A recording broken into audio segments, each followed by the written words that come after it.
un podcast de Cooperativa. Vamos a conversar con la ministra de Energía, Jimena Rincón, lo dicho, a propósito de la impugnación del Ejecutivo respecto de uno de los artículos de llamada mega reforma, la que busca obligar a las empresas distribuidoras a reconectar gratuitamente los servicios de agua potable, gas y electricidad en zonas afectadas por catástrofe. Parte de la conversación. ¿Cómo está, ministra Rincón? Buen día. Muy buenos días, ministra. Buenos días, Rodrigo, Verónica. Ministra, el Tribunal Constitucional declaró admisible el requerimiento, pero todavía no se pronuncia sobre el fondo, ¿no? ¿Por qué es tan importante para el gobierno sacar esta norma de la mega reforma? Porque, visto desde el lado de la ciudadanía, la pregunta parece simple. ¿Por qué oponerse a que una familia afectada por una catástrofe recupere rápido el agua, la luz o el gas, aunque arrastre una deuda? El tema no es la deuda, Verónica, el tema es el plazo. Obligar a una empresa que haga en 24 horas una reposición en una zona de catástrofe, donde las condiciones pueden ser desfavorables desde el punto de vista del riesgo para el trabajador que tiene que cumplir con ese cometido, como para el mismo cliente que se va a ver beneficiado, es el punto. Exponer a un trabajador en condiciones extremas a ese plazo es lo que el gobierno ha señalado requiere una revisión y una adecuación. Entonces, el tema es cómo lo abordamos. Y lamentablemente esta norma no pasó por ninguna comisión especializada que pudiera advertir esta situación. El plazo de 24 horas puede ser perentorio y riesgoso en condiciones extremas. Ya perdimos un trabajador en Curepto en medio de la situación climática del primer evento climatológico en nuestro país, y lo que estamos pidiendo es simplemente que esa norma y esa discusión se haga en una sede especial para que se tomen todas las consideraciones del caso. No se rechaza entonces necesariamente la idea, ministra, sino la forma en que está incorporada en la ley, en la mega reforma. Entonces, si el Tribunal Constitucional... Si el Tribunal Constitucional les da la razón al gobierno, ¿ustedes podrían presentar una iniciativa específica que asegure esa reposición en situaciones de catástrofe con plazos distintos? Así es, y así se ha conversado en el Ejecutivo y nosotros esperamos que el Tribunal Constitucional entienda lo peligroso que puede ser para un cliente una reposición apresurada en condiciones extremas, o para el mismo trabajador que tiene que cumplir con ese cometido. ¿Y por qué finalmente se recurrió al Tribunal Constitucional y no se corrigió la norma como otras, mediante veto presidencial o con una nueva discusión legislativa al tiro? La verdad es que no lo sé, yo no he estado en este proyecto en particular, y el veto o la reposición, o la inadmisibilidad ante el TC es algo que manejaron los ministros del ramo. No se hizo el veto, y ante la norma ya aprobada, a nosotros desde el Ministerio de Energía nos parecía que tenía que ser un tema a tratar en el Tribunal Constitucional. Y esperamos de verdad que el Tribunal pueda acoger este requerimiento, darlo por válido y poder hacer la discusión en la sede legislativa. Insisto, no es la reposición en sí, sino las condiciones en que la norma ha quedado, las que nos preocupan desde el punto de vista de los trabajadores y de los propios clientes. Una mala conexión en gas, por ejemplo, podría ser fatal. Perdón, le entendí que usted tampoco fue informada, así como no sabía esto el ministro del Interior. No, yo no he dicho eso. Yo lo que digo, Rodrigo, es que yo no llevé este proyecto de ley en el Parlamento, la decisión de no discutirlo en un veto versus hacerlo en el requerimiento es algo que decidieron los ministros del caso, que estaban, ¿no es cierto?, en esta discusión. Cuando no se veta y se nos consulta sobre el tema, nosotros decimos que era obvio que había que recurrirlo.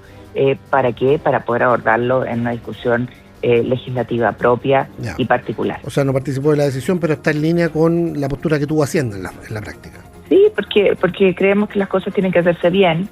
Esta norma, de hecho, si tú miras el debate legislativo, ni siquiera se debatió, no la vio la comisión especializada, y uno no está en contra de que se le reponga el servicio a alguien. El tema es que se haga, insisto, con condiciones de seguridad para no arriesgar a los clientes por un lado y no arriesgar por cierto, a los trabajadores que quieren cumplir con esta obligación. No es que le hayan pasado un gol desde la oposición con esto.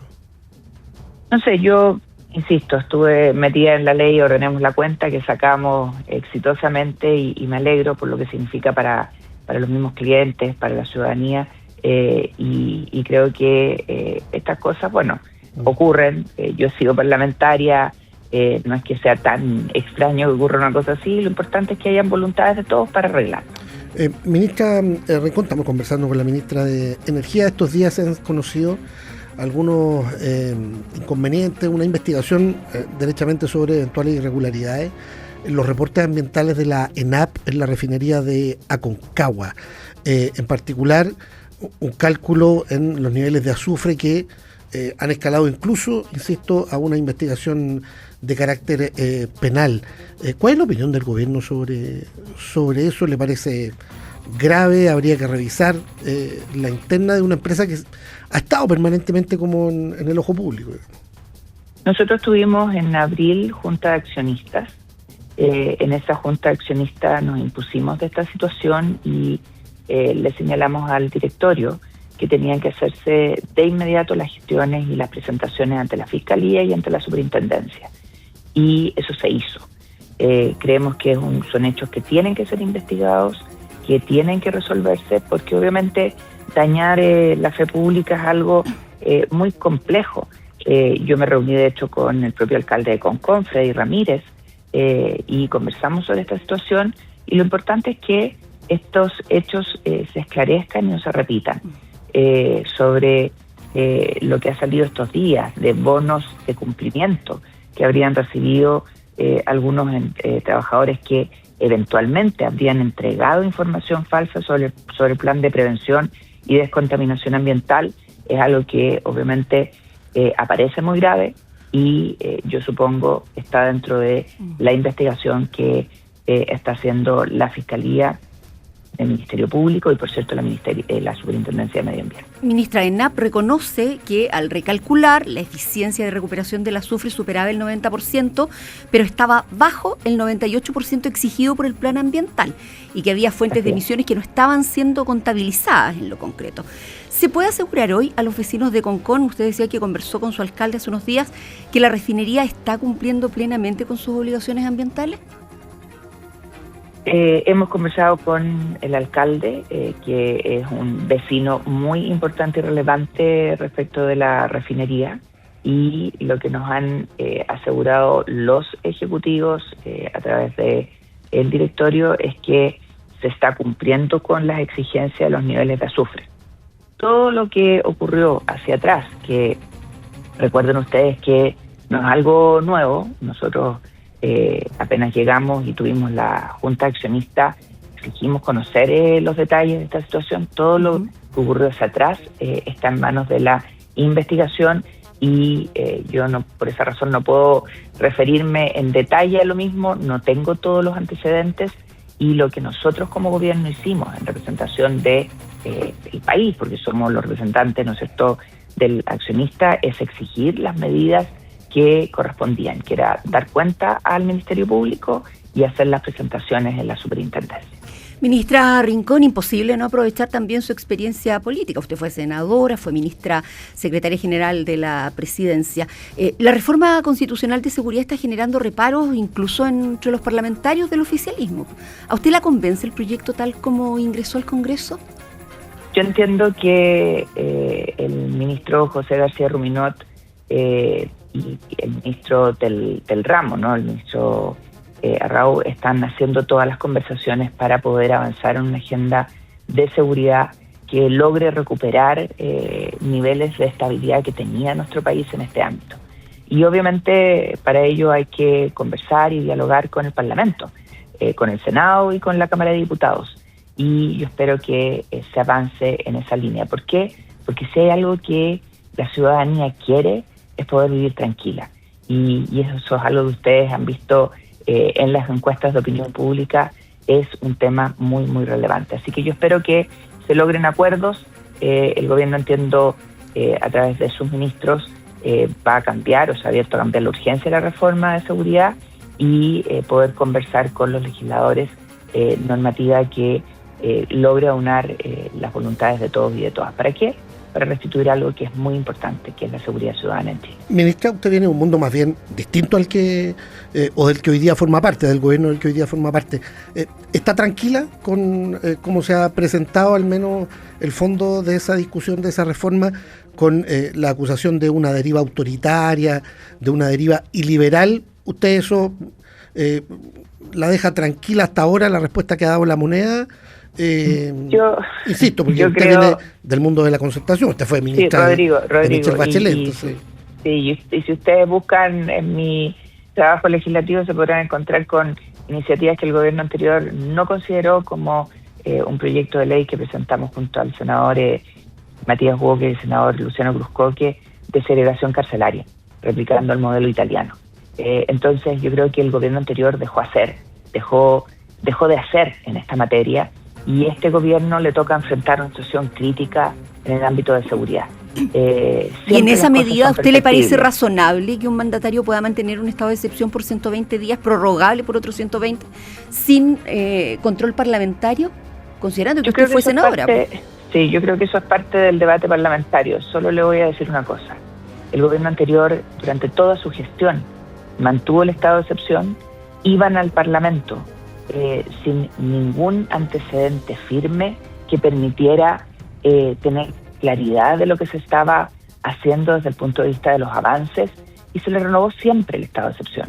Y era cada 15 días estar en este ejercicio que de verdad nos complejizaba el trabajo legislativo en otros ámbitos. Entonces, puede ser un exceso los 120 días, pero claramente cada 15 días estar concurriendo al Parlamento para no aportar ningún dato y simplemente renovar un estado de excepción, creo que al final tampoco es la fórmula. Entonces yo creo que se pueden encontrar puntos medios que permitan avanzar en una agenda de seguridad que logre abordar un tema tan complejo y tan delicado como este. Por eso, para que no se nos haga el tiempo. Usted está tranquila en su cargo, digamos, pese a en el debate legislativo estoy tranquila y en lo que logre el gobierno con el Parlamento también. Nosotros tenemos una excelente relación con el Parlamento, logramos un proyecto que de verdad es impresionante desde el punto de vista de todo lo que significa en un mes. Y creo que el diálogo va a permitir avanzar en una materia tan delicada como la seguridad. Es la ministra de Energía, Jimena Rincón, en el Diario de Cooperativa. Le agradecemos esta conversación, ministra. Que tenga un buen día. Muchas gracias a ustedes. Buen día. Este es el podcast de El Diario de Cooperativa. Una presentación de cooperativapodcast.cl. Mesa de reporteros y reporteras, la segunda de esta mañana en el Diario de Cooperativa. Estamos junto a Rodrigo Vergara, con Paula Molina también a esta hora, y queremos hablar, claro, de la reforma constitucional en seguridad que impulsa el gobierno y que enfrenta todavía reparos, incluso entre los partidos que lo apoyan. El ministro Claudio Alvarado ayer aseguró que la reforma solo entrega la habilitación constitucional y que los límites concretos estarán en una ley orgánica que todavía no conocemos. Respondió así a los cuestionamientos por la posible iliberalidad en que caería esta reforma. Tema del que queremos conversar esta mañana con el senador de Renovación Nacional, Andrés Longton. ¿Cómo está, senador? Muy buenos días. Hola, muy buenos días, Verónica, Paula y Rodrigo. Sí, ¿qué tal, senador? Buen día. ¿Sigue pensando que esto es innecesario? Yo creo que hay cosas innecesarias, no todas. La reforma constitucional en particular. No, la reforma constitucional no. Yo creo que hay cosas que hay que legislar, y me parece que además algunas son incluso compartidas con parte de la oposición. Estaba revisando ayer una reforma constitucional que incluso presentó la senadora Odarovich respecto a los regímenes carcelarios. Para mí lo más relevante son los regímenes carcelarios. Respecto a la estructura que pretende implementar Chile, parecido al sistema italiano, de aislamiento, incomunicación, la rigidez para los líderes del crimen organizado, me parece que eso, obviamente de una manera más minimalista, más acotado, es relevante para que pueda habilitar la ley y el reglamento, cosas que no están reguladas en Chile, y poder tener un seguro para eventuales recursos de amparo y protección, principalmente por temas de discriminación arbitraria. Yo creo que eso para mí, por lo menos lo más relevante, incorporar también el crimen organizado en la Constitución, también tiene un sentido relevante, considerando que es la principal amenaza que tenemos, y solamente está el terrorismo. A mí me parece que esos son dos elementos determinantes, y se podría también hablar de reforzar el estado de emergencia con algunos elementos adicionales, pero claro, hay cosas que son más declarativas y que no es necesario, y obviamente otras cosas que derechamente ya están reguladas y que podrían derechamente obviarse. Ya, ahora, esas cosas declarativas han generado muchísimo ruido incluso en su sector, tanto que estamos hablando con usted por sus primeras críticas. Oiga, después conversó con Esquella, se anunció que esto se va a ir acotando, morigerando. Queda tranquilo con esto de que Alvarado diga que finalmente va a ser la ley orgánica constitucional, que uno imagina habrá que acordarla, discutirla, hacer una pega prelegislativa, la que va finalmente a regular esas atribuciones y esa extensión que tanto ruido ha hecho.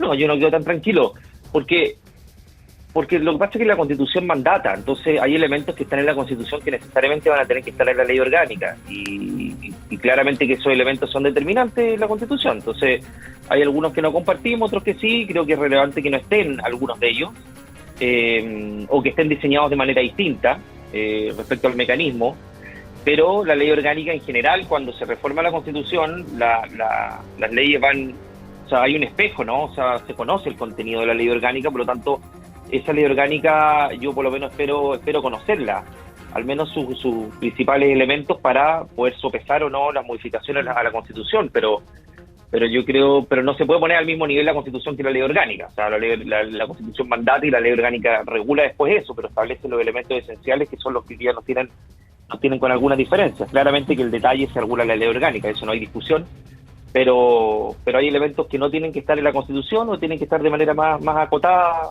y de manera distinta. Yo creo que en eso todos estamos ya más o menos de acuerdo, y las indicaciones con Arturo Esquella van en esa línea también, de abrir la discusión, no solamente respecto a que pase por el Congreso el estado de excepción, si es que hay nuevo estado de excepción, y bajar la cantidad de días respecto a la revisión y la aprobación, sino también otros elementos que yo por lo menos he hablado con Arturo, que estamos dispuestos a poder avanzar, y también con el ministro Rau, para poder también abrir la discusión en la oposición respecto a ciertos elementos que creo que también para ellos son importantes, principalmente el socialismo democrático. Senador Longton, el gobierno dice que no tiene sentido retirar el proyecto porque todo puede corregirse mediante indicaciones. En estas condiciones, como está el proyecto hoy, ¿usted aprobaría o rechazaría la idea de legislar? Yo aprobaría la idea de legislar. Yo creo que tiene razón el gobierno, no tiene sentido si los proyectos en general nunca salen como entran. Pero usted mismo decía la semana pasada que si se votaba así no estaban los votos y que se iba a caer. Sí, no estaban los votos, pero mi voto iba a estar. Voto en general estaba. Lo que pasa es que no van a estar los votos del frente, porque aquí necesitas 3 votos de la oposición. Incluso algunos nuestros estaban en duda, como el de Matías Walker. Entonces, probablemente no iban a estar. Entonces, la discusión en general y particular es relevante, y para eso no creo yo que acá hay que discutirlo en general y particular, no solo en general y que pase a la sala en general, porque probablemente eso va a ser un riesgo alto, sino que a la sala tiene que llegar ya con las modificaciones realizadas para poder abrir la cancha respecto a ciertos elementos que van a sufrir una clara transformación, y que eso podría generar los acuerdos necesarios para que tengamos votos del frente. Yo creo que esa disposición y ánimo está por parte, yo hablé con el ministro Rau y está dispuesto a cambiar y modificar varias cosas. Hay algunas que son determinantes, otras que no. Entonces me parece que esa apertura al diálogo revela de que no hay algo ideológico ni un espíritu autoritario detrás, sino que hay un problema de diseño, y que ese problema de diseño claramente se puede mejorar en la discusión. El presidente de Bópoli, el senador Luciano Cruzcoque, dijo que la reforma raya en lo iliberal, que el estado de excepción aparece exagerado con suprapoderes y que tal como está no permite apoyar a su juicio siquiera la idea de legislar. ¿Es exagerado hablar de una reforma iliberal hoy o no? Sí, yo creo que sí, porque, a ver, el presidente Kast no ha dado señales desde marzo hasta ahora de avanzar en esa línea, es decir, generar espacio de reforma para poder perpetuarse, tener más poderes. O sea, no ha dado todo lo contrario, han sido señales siempre de mayor moderación, de mayor unidad, de diálogo. Su cuenta pública también reflejó eso. Sí, no ha tenido tintes ni de fanatismo ni puramente ideológico respecto a defender a ultranza determinadas cosas que pudieran tener esos rasgos. Ahora, obviamente esta reforma contiene elementos preocupantes, pero a mí me preocuparía más que el gobierno mantuviera una posición dura, intransigente. La limitación del poder, que a juicio de la expresidenta del Tribunal Constitucional, Marisol Peña, hay que tener siempre en vista, es un rasgo iliberal dentro de este proyecto, ¿no? De esta reforma propuesta. Yo la creo limitación del poder. Sí, a ver, lo que pasa es que yo distinguiría, yo comparto la opinión de Marisol Peña, a quien le tengo además gran admiración profesional, pero me parece que si esto hubiera sido algo premeditado, una promesa de campaña, algo buscado, yo por lo menos compartiría su opinión, pero me parece que acá hay un error de diseño de la reforma de ciertos elementos que hoy día que claramente son preocupantes y que el sector, además, el mismo sector que apoya al presidente o parte de él no apoya ciertos elementos. Por lo tanto, a mí me parece que más que buscar aquello, hubo una falta de rigurosidad en ciertos elementos que van a ser corregidos sin ninguna duda y probablemente con el apoyo del presidente Kast y con el apoyo del ministro Rau. Entonces, a mí me parece que acá no hubo un tema premeditado. Acá hubo un error en algunos elementos que van a ser derechamente corregidos. Y eso revela que el espíritu que tuvo el presidente, que tiene el gobierno, no es ni liberal, ni autoritario, ni mucho menos. Me parece que no va por ahí la cosa. Obviamente tiene elementos que parecieran ir en esa línea, pero eso no quiere decir que haya habido un intento deliberado de llegar a aquello. Senador Longton, muy buenos días. Le saluda Paula Molina. Usted dice... Paula, hola. Hola. Hay algunos elementos iliberales, ¿no? Pero no fue intención, no hay una intención general iliberal. El gobierno no es monolítico tampoco. Usted atribuye esta propuesta que generó ciertos rechazos, no solo dentro de la oposición, que era a lo mejor esperable, pero también dentro del oficialismo. ¿Usted cree que esto responde a segundo piso, a alguna cartera, a algún sector, a algún alma del gobierno, podríamos decir? Mira, yo creo que responde a la falta de rigurosidad técnica de algunos equipos y fortaleza de la parte política y falta de especialistas en determinadas áreas, por ejemplo en este caso constitucionales, que pasan la cuenta. Me parece que a veces hay un exceso de juventud e inexperiencia en algunos equipos que llevan a cometer este tipo de errores y no flanquean o no blindan a los determinados ministros que en definitiva también confían mucho en esos equipos. Yo creo que va por ahí, más que una orden. Y sí creo que desde la moneda puede haber ciertos apuros o quizás tratar de llevar el tema a lo más comunicacional, y eso obviamente que genera que los proyectos salgan por rapidez, sin el diseño deseado y sin el trabajo prelegislativo necesario para poder, obviamente, no tener estos problemas comunicacionales. Ahí creo que hubo un apuro y eso también creo que va un poquito dirigido desde la moneda. Yo creo que hay una combinación de responsabilidades. Ya, o sea, usted dice exceso de juventud, inexperiencia en algunos equipos, imagino que no se refiere a los de Alvarado, García o García Ruminot, me imagino como de juventud e inexperiencia, porque tienen mucha experiencia, pero sí, y cierto apuro en la moneda. ¿Dónde? Sí. ¿En el segundo piso famoso? Probablemente puede ser en el segundo piso por el diseño comunicacional, porque recordemos que el presidente anuncia la reforma en materia de seguridad en la Escuela de Carabineros, reformas importantes para mejorar las condiciones de nuestras policías, y toda la agenda COT, y resulta que pareciera que esta reforma constitucional estaba pendiente, y para tratar de coincidir con esos tiempos se presenta un lunes y probablemente el proyecto, y así fue, estaba en un diseño de borrador. Un diseño de borrador que no había ni siquiera tenido la suficiente sociabilización con los distintos ministerios. Entonces me parece que para hacer cuadrar ese diseño comunicacional se comete un error y se apuran en el anuncio para que comunicacionalmente esto salga bien, cuando finalmente salió peor de lo que hubiera salido si es que se hubieran tomado las providencias necesarias para que el proyecto hubiera tenido el contenido deseado. Ya, o sea, entonces yo creo que eso va más directamente, creo yo, desde la moneda, segundo piso, puede ser todo el tema comunicacional, y lo del diseño del proyecto y la falta de rigurosidad tiene que ver con un apuro y obviamente con la frescura o quizás falta de experiencia de algunos equipos de algunos ministros. Ya. Oiga, cortito lo quiero cambiar, llevar el tema con Estados Unidos, porque es bien importante y hay aquí ya un equipo que va a estar negociando en el país, encabezado por Jeffrey Gotman, para las tarifas. Esto requiere una postura clara y firme de parte del gobierno, pero sobre todo clara. Y en las relaciones con Estados Unidos estamos con declaraciones que son un poco confusas, ¿no? Lo que dijo el ministro Barro respecto al convenio 169, que después lo salió a desmentir el ministro Alvarado, el tema de la Declaración de las Américas, si somos el patio trasero o no de Estados Unidos, que también es una cuestión que dice Barros. ¿Cómo vamos a enfrentar un equipo negociador poderoso como el de Estados Unidos en este escenario donde no parece haber una sola posición o una sola actitud frente al gobierno de Donald Trump o frente a ciertas materias con Estados Unidos bien importantes como las tarifarias u otras? Sí, a ver, yo creo que las opiniones de los ministros no son personales, es decir, cada opinión del ministro representa al gobierno, por lo tanto tiene incidencia nacional e incluso internacionales, por lo tanto yo esperaría que las opiniones del ministro Barros se circunscribieran más a lo que tiene que ver con su cartera.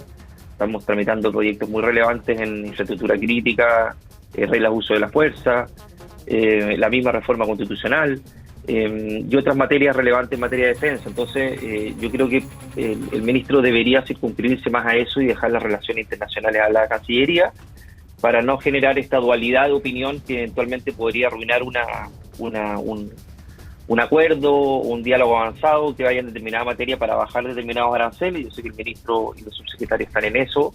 Y por lo tanto lo que pasó con el convenio 169 de la OIT, si bien requiere obviamente ser observado o analizado, porque tiene algunos problemas de incertidumbre jurídica, la extensión de plazo, la judicialización, muchas veces la discrecionalidad administrativa. Solo acá tuvimos la región de Valparaíso, el tema del tren a Quillota, la Calera de la Cruz, que finalmente se terminan llegando a acuerdos con determinadas comunidades y donde hubo una extorsión directamente y se le terminó entregando un terreno a una comunidad, entre comillas comunidad, que estaba haciendo ciertos rituales en la línea del tren. Te lo pongo como ejemplo, no tiene problema el convenio 169, pero me parece que hay que plantearlo en los momentos que correspondan, con el suficiente análisis, con la debida sociabilización, lo mismo que la reforma constitucional. Por lo tanto, yo esperaría que desde ahora en adelante, y obviamente a través del ministro Alvarado, que es el jefe político, se pudiera ordenar más el diálogo, porque la verdad es que nos pillan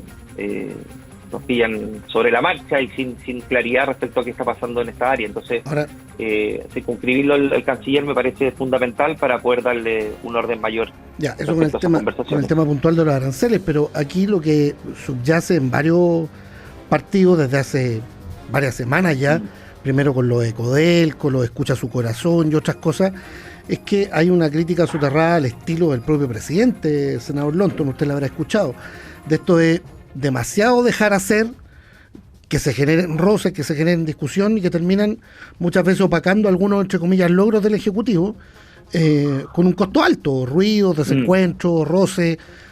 Lo que hay, o lo que yo he escuchado al menos, son cuestionamientos al estilo del propio mandatario. ¿Qué hizo usted?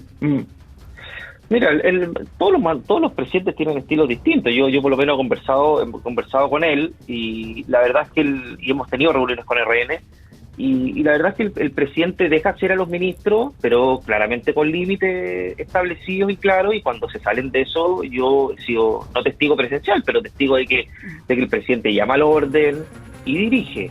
Pero también tenemos que precaver de que acá tenemos ministros que no vienen ni del mundo político ni tienen mayor experiencia en temas públicos. Por lo tanto, también hay responsabilidad de los ministros de sujetarse a eso, porque el presidente puede llamarlos al orden todas las veces que sea necesario, pero hay ministros que directamente tienen una agenda pueden tener una agenda más personal, sin hacer quizás hacer caso omiso a esas recomendaciones, desde el punto de vista de que le falta quizás mayor bagaje político. Por lo tanto, a mí me parece que el presidente tiene un liderazgo ordenador, que deja hacer a los ministros, no los captura respecto a una agenda centralizada que les da espacio, pero claramente tenemos algunos ministros que en esta ocasión, porque no está generalizado, han tenido algunas salidas fuera del libreto, que es necesario también que, no necesariamente el presidente, pero también el comité político ordene y ponga condicionamientos claros para que no se vuelvan a repetir, entendiendo que esto produce un problema comunicacional, pero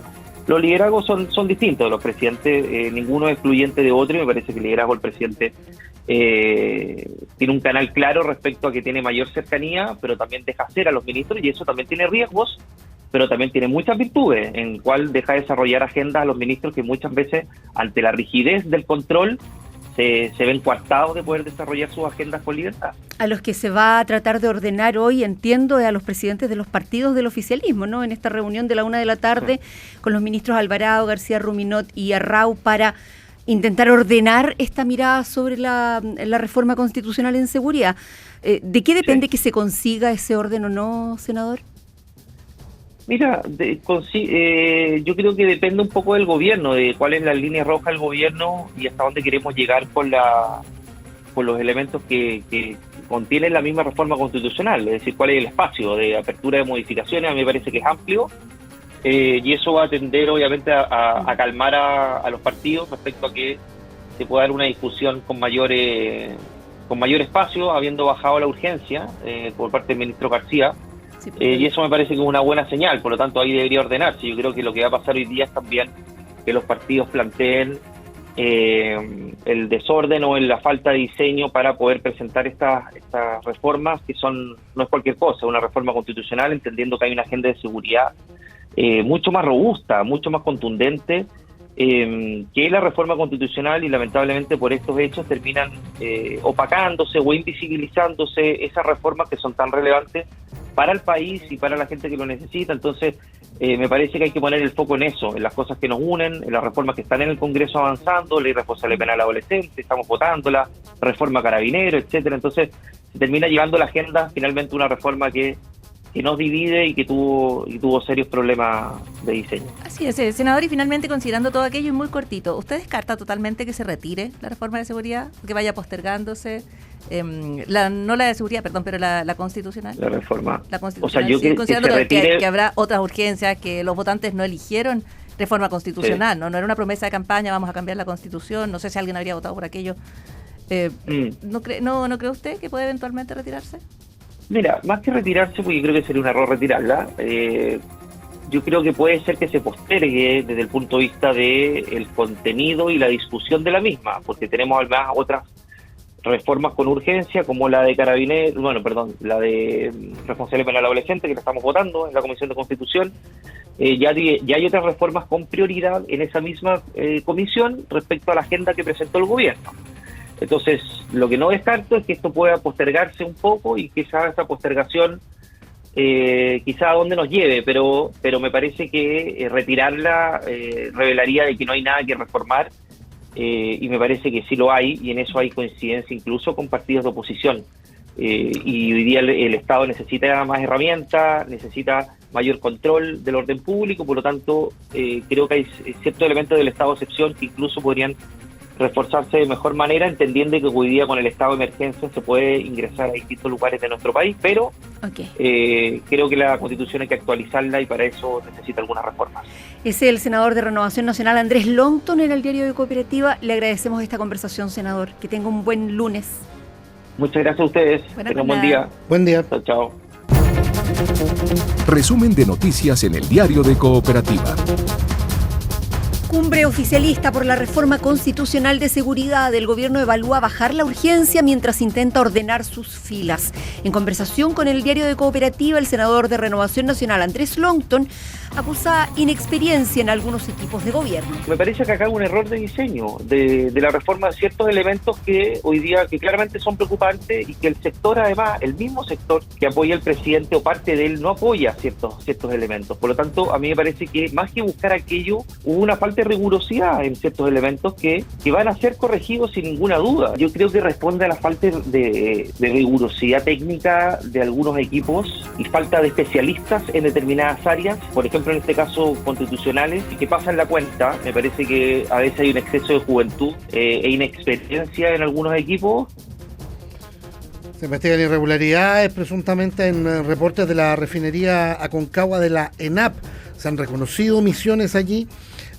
Conversamos de ese y demás temas con la ministra de Energía, Jimena Rincón. Lo que nos han asegurado los ejecutivos que se está cumpliendo con las exigencias de los niveles de azufre. Todo lo que ocurrió hacia atrás está en manos de la investigación, y lo que nosotros como gobierno hicimos en representación del país, porque somos los representantes, ¿no es cierto?, del accionista, es exigir las medidas que correspondían, que era dar cuenta al Ministerio Público y hacer las presentaciones en la superintendencia. Aquí termina el podcast de El Diario de Cooperativa.